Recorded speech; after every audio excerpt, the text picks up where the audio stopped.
When you wake up in the morning, before you reach for your phone, before you scroll through news headlines or check your messages, the very first thought you allow to enter your mind has the power to set the tone for your entire day. And that first thought should be gratitude. God, not the casual kind of gratitude that simply says, well, at least I'm alive, but a deliberate, intentional recognition that life itself is a gift, something you did not create, something you cannot control, and yet something you are entrusted with every single morning you open your eyes. You see, gratitude is more than an emotion. God psychologists tell us it reshapes the way the brain perceives reality.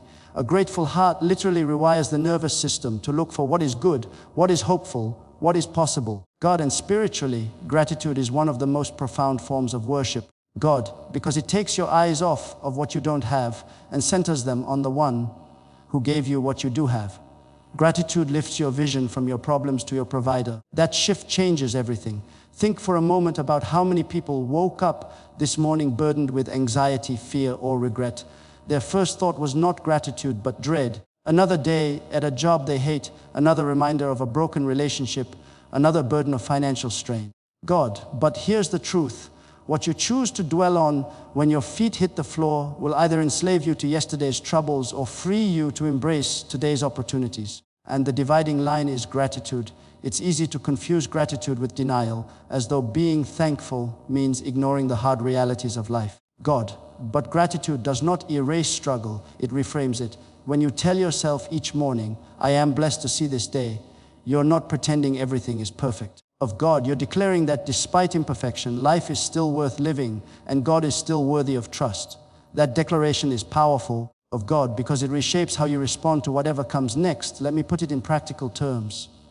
If you wake up thinking only about what you lack, your day will be marked by scarcity. God, you'll notice every inconvenience, magnify every frustration, and measure every person against what they failed to give you. But if you begin with gratitude, God, suddenly the ordinary becomes extraordinary. The breath in your lungs, the warmth of sunlight, the sound of someone's voice. These become reminders that you are alive, God, that you are cared for, that you are not forgotten.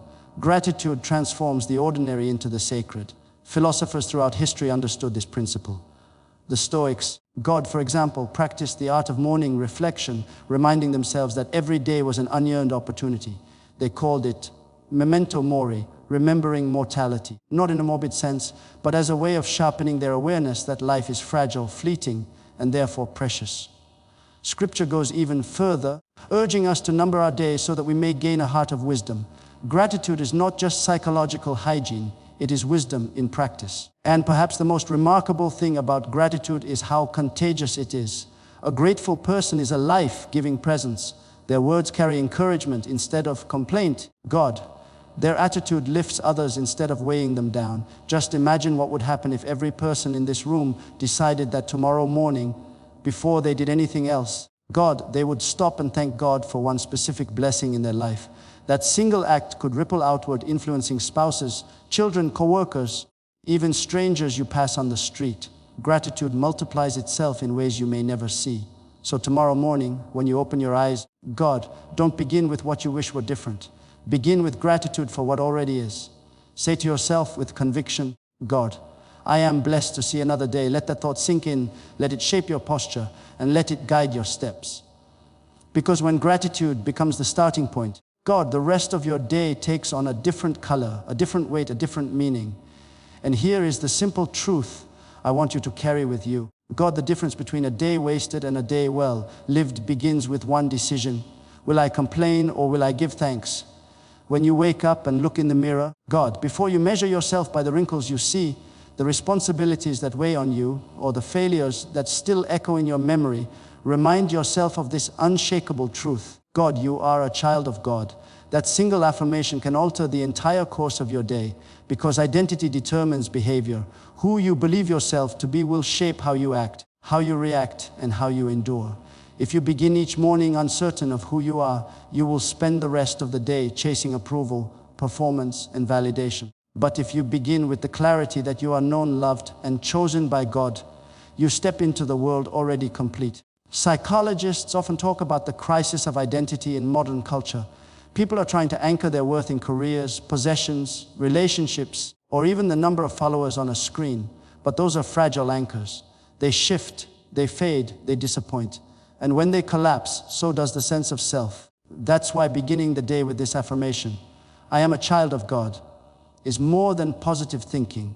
It's rooting yourself in an identity that cannot be taken from you, God, because it was not earned by you. Philosophically, this speaks to one of the oldest questions humanity has wrestled with: who am I? Of God. The ancient Greeks tried to answer it by defining themselves through knowledge, power, or civic duty. Modern psychology often frames identity through self-actualization. Of God, the process of building yourself into who you want to become. But the problem with both approaches is that they place the entire weight of identity on your own shoulders. And anyone who has lived long enough knows your strength, your knowledge, your performance, they all falter. But Scripture presents a radically different vision. God, your worth is not achieved, it's received. Your identity is not fragile, it's eternal. And here's why this matters so much in the morning. The moment you wake up, God, life is already demanding something from you. Emails, responsibilities, expectations, they are all pulling at your sense of worth. If you don't know who you are, God, you'll spend the day trying to prove it. You'll perform to earn value instead of living from a place of value. That is exhausting, God, and it's why so many people feel crushed under the weight of daily life. But when you anchor yourself in the reality of being God's child of God, you don't perform for worth. You perform from worth. That subtle shift brings freedom. Consider how differently you walk through the day when you know you are loved unconditionally. God, you handle criticism without collapsing because criticism no longer defines you. You endure failure without despair because failure is not your identity. God, you even face success without arrogance because success does not make you who you are. You live steady, grounded, unshaken because your foundation is immovable. God, and there is a relational dimension to this as well. People who know their identity in God are less defensive, less competitive, less insecure. God, they can celebrate others without jealousy, forgive without bitterness, and give without fear of losing themselves. In short, they can love well because they live loved. God, and isn't that what the world needs? People who enter the day not desperate to be affirmed, but ready to affirm others, not hungry for worth, but overflowing with it. God. So tomorrow morning, when you wake up and stare into that mirror, silence the voices that tell you not enough, that you don't measure up, God, that you've failed too many times to matter. Replace them with the voice of truth. Say to yourself with authority and conviction, I am a child of God. I am known. I am loved. God, I am His. Let that be the lens through which you see the challenges and opportunities of the day. And here is the thought I want to leave with you. The world will always try to tell you who you are, but the only voice that matters is the one who made you. So every morning, God, choose to live from that truth, because when you know your identity, you will never again question your destiny. When you wake up each morning, God, one of the most powerful reminders you can give yourself is this: today has a purpose. It's not a random 24 hours thrown into your lap by accident. It's not an interruption between yesterday and tomorrow. It is a deliberate gift placed in your hands, carrying meaning you may not yet see, but are invited to live out. God, that realization alone changes the way you approach your schedule, your conversations, and even your struggles. If you wake up believing the day is meaningless, you will drift. God, but if you wake up convinced it holds purpose, you will move with direction. Human beings are wired for purpose. Philosophers have debated for centuries why we are here and what makes life worth living. Modern psychology confirms what Scripture has said all along, that people who perceive meaning in their daily lives are healthier, more resilient, and more hopeful. God, purpose functions like a compass. It doesn't remove the storms, but it gives you orientation in the middle of them. Without it, you're tossed around by circumstances. With it, God, you can walk through even the most difficult season with a sense of clarity and resolve. God, think about how differently you carry yourself when you know there is meaning in what you're doing. The same task that once felt ordinary, answering an email, caring for a child of God, greeting a stranger, suddenly becomes extraordinary when you see it as part of a larger picture. God, theologians call this the sacred ordinary, the truth that God often works through the small, unnoticed moments that we are tempted to dismiss. God, when you wake up and remind yourself that today has purpose, you begin to see interruptions as opportunities, disappointments as training grounds of God, and responsibilities as platforms to make an impact. But purpose is not something you invent, it is something you receive. The modern world often tells you, Create your own meaning. Go define your own purpose. And while there's a surface appeal to that idea, it quickly collapses under pressure. Because if purpose is something you invent, it is also something that can be lost the moment you fail, retire, or change direction. But when you see purpose as something given by God, it becomes stable, transcendent, God and enduring. Your worth and calling do not expire simply because your circumstances shift. And that truth is deeply liberating. It means that whether you are standing in a boardroom, God, sitting in a classroom, working in a field, or serving in your home, your day carries divine weight. There is someone you will encounter today who needs encouragement only you can give. There is a decision you will make today that will ripple into tomorrow. There is an unseen moment today where your integrity, your kindness of God, or your faithfulness will matter more than you realize. Reminding yourself of that every morning awakens you to the reality that nothing is wasted. Even suffering itself takes on a new dimension when viewed through purpose. The philosopher Friedrich Nietzsche once said, God, he who has a why to live can bear almost any how.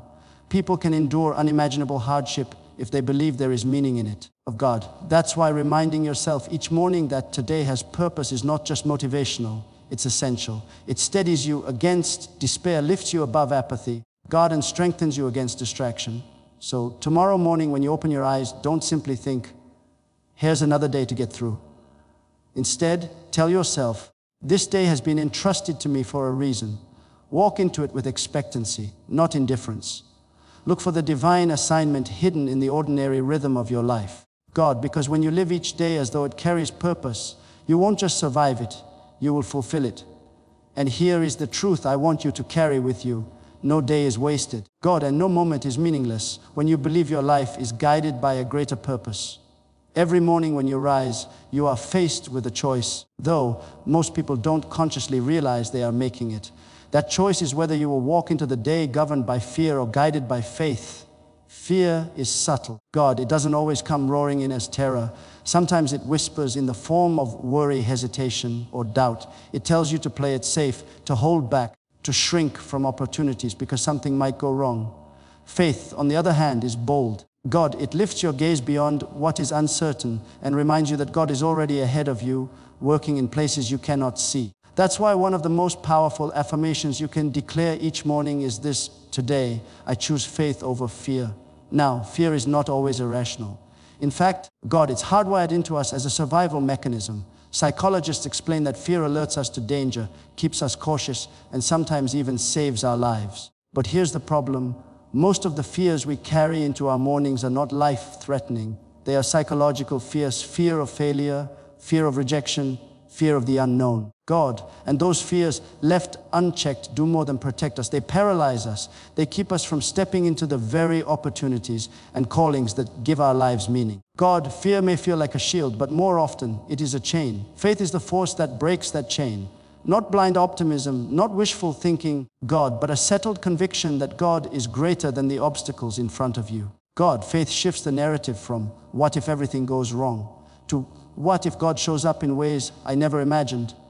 That simple reframe changes how you approach the unknown. God, it doesn't erase risk, but it redefines it. Faith sees possibility where fear sees only danger. Consider how much energy fear drains from your life. Worry keeps you awake at night, rehearsing scenarios that never come to pass. Anxiety steals your focus, pulling you away from the present into imagined disasters of the future. Fear makes you small when God has called you to live large. But when you choose faith, you reclaim that energy. You redirect it into action, trust, and courage. God, faith does not deny the storm. It equips you to walk through it with confidence that you will not be destroyed by it. And here's where the psychological depth and the spiritual truth intersect. Studies show that people who cultivate faith, whether in God, in purpose, God, or in a vision larger than themselves, are more resilient in the face of adversity. They recover faster from setbacks. They make bolder decisions. God, they see obstacles as temporary instead of permanent. What the research confirms is what Scripture has been saying all along: fear imprisons, but faith liberates. Every day of God, the enemy of your soul wants you to begin your morning shackled by fear. Fear of the bills stacking up, fear of what people will think, fear of failing at something important. But God's invitation is different. He says, do not fear, for I am with you. That promise is not a suggestion, it's a reality. If you believe He is with you, God, then fear loses its authority. So tomorrow, when you wake up and your mind begins to race with what could go wrong, pause. Interrupt the spiral. Say to yourself, God, I will not be ruled by fear today. I will walk in faith. Speak it out loud if you must. Let your words set the tone before your worries do. Of God, because faith is not simply a feeling, it is a choice, and it is a choice you must make every single day. And here is the closing truth: fear shrinks your world, but faith expands it. Of God, so choose wisely each morning, because the life you live will always follow the voice you decide to trust. When you rise in the morning, God, another truth worth speaking over yourself is this: today I will walk in love. Of all the affirmations you can carry into the day, this one may be the most difficult, but also the most transformative. Because while gratitude shapes your mindset and faith shapes your courage, love shapes the very atmosphere of your relationships. God, it influences how you treat others, how you interpret their actions, and how you leave them feeling when you walk away. God, love is not simply an emotion that comes and goes with circumstances. It is a deliberate posture of the heart, a decision to respond with kindness when you could choose indifference. God, to extend forgiveness when you could choose bitterness, to offer patience when you could choose irritation. The world around us tends to confuse love with sentiment, something soft. God, fragile, almost optional. But real love, the kind that flows from God, is anything but weak. It requires strength because it calls you to put others before yourself. It demands humility because it forces you to see people not as obstacles to your comfort, but as souls of eternal value. Psychologists point out that relationships are the single greatest factor in long-term happiness and health. But here's the paradox. God, we live in a culture that prizes self above all else. We are encouraged to ask, what do I get? Before we ask, what can I give? That mindset breeds isolation, conflict, God, and emptiness. Love reverses that equation. When you wake up each morning and commit yourself to walk in love, you make a decision to live beyond yourself. And strangely, of God, in giving yourself away, you discover greater joy and meaning than you ever could in clinging to your own comfort. Think of the ordinary interactions you will have today. A cashier at the grocery store, a coworker under stress, a family member who has hurt you in the past. God, each of these moments is an opportunity to walk in love or to retreat into self-interest. You can choose to respond with cold efficiency, God, or you can choose to infuse those moments with warmth, empathy, and grace. One seems quicker and easier in the short term, but only one builds something lasting. Walking in love plants seeds that may bloom in ways you will never fully see. Philosophically, love is the antidote to fragmentation. The world is fractured, politically, socially, relationally. Fear divides, pride isolates, and selfishness corrodes trust. But love unites, it transcends differences, covers offenses, and restores what was broken. God, that's why Scripture insists that love is the greatest commandment. It is not a suggestion for the days when you feel strong enough. It is the very center of how God designed life to flourish. Without love, God, even the most impressive achievements ring hollow.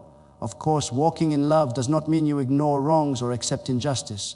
True love is not passive, it seeks truth. God pursues reconciliation and sometimes speaks difficult words, but it always does so with a spirit that seeks the other's good, not their destruction. That's what makes love radical. It refuses to let anger or vengeance have the last word. So tomorrow morning, before you step out the door, pause and declare, God, I will walk in love today. Let it guide the way you greet people, the tone of your emails, the patience you show in traffic, and the forgiveness you extend in private. God, you may not control how others treat you, but you can always control how you respond to them. And here is the truth I want you to remember. The greatest mark you will leave on this world is not the wealth you build or the titles you earn, but the love you choose to live. When you step into the morning, after reminding yourself to live with gratitude, to rest in your identity, to embrace purpose, to choose faith over fear, and to walk in love, there is one more truth you must speak over your life. Victory is already mine. This isn't arrogance, God, and it isn't wishful thinking. It is a declaration rooted in a reality greater than your circumstances. Oh God, too many people begin each day feeling like they are already defeated before they even leave their house. They carry the weight of yesterday's failures, the shadow of their past mistakes, and the dread of tomorrow's uncertainties. But here's the truth. If you belong to God, you are not fighting for victory. Of God, you are fighting from victory. The battle has already been won, and you are simply called to live in the light of that triumph. This is a profound shift in perspective. Most of us go through life with an achievement mentality. We think if we work hard enough, perform well enough, or prove ourselves deeply enough, then we'll finally win. But the gospel turns that thinking upside down. It says victory is not something you earn, it is something that has already been secured for you. God, that truth changes how you handle adversity. You don't strive as though everything depends on you. You endure knowing that the outcome has already been settled. Philosophically, victory has always been tied to conquest. Nations define themselves by battles won. Individuals define themselves by goals achieved. But the danger with that view is that victory then becomes conditional. If you lose a job, if your health fails, if your relationships fracture, does that mean you are no longer victorious? The biblical view says no. Victory is not circumstantial, it is spiritual. It is not dependent on the rise and fall of your situation, but on the eternal triumph of Christ over sin, death, and despair. That victory doesn't waver when your emotions do, and it doesn't vanish when life gets hard. God, this perspective also has a powerful psychological effect. People who believe they are defeated behave differently than those who believe they are already victorious. A defeated mindset produces hesitation, timidity, and hopelessness. A victorious mindset produces resilience, courage, and boldness. When you wake up in the morning and tell yourself, God, victory is already mine, you're not ignoring your challenges. You're reminding yourself that your challenges do not define the final outcome. God, that assurance gives you strength to face them without crumbling under their weight. Think about it this way. God, when a sports team enters a game already knowing the final score is in their favor, they play with freedom. They don't panic when the opponent scores. God, they don't give up when momentum shifts. They play with confidence because the end has already been written. That is the reality of your life in God. God, the final score has been settled. Yes, you will face setbacks, struggles, even defeats along the way, but none of those erase the ultimate victory that has already been secured of God. And here's the remarkable part: living from victory doesn't just change you, it changes the people around you. A person who walks with quiet confidence in God's triumph becomes a stabilizing presence in a fearful world. They encourage others without even trying. God, simply by the way they carry themselves. They remind people that despair doesn't get the last word and that hope is stronger than defeat. So tomorrow morning, God, when you feel the weight of the day pressing in, before it even begins, pause and declare, victory is already mine. Let that truth carry you through temptation, God, through discouragement, through unexpected setbacks. God, you are not walking into a battle wondering if you'll make it. You are walking into a day where the outcome has already been written in your favor, God. And here is the closing thought I want you to hold on to. The greatest freedom you will ever experience is knowing you don't fight for victory, you live from it.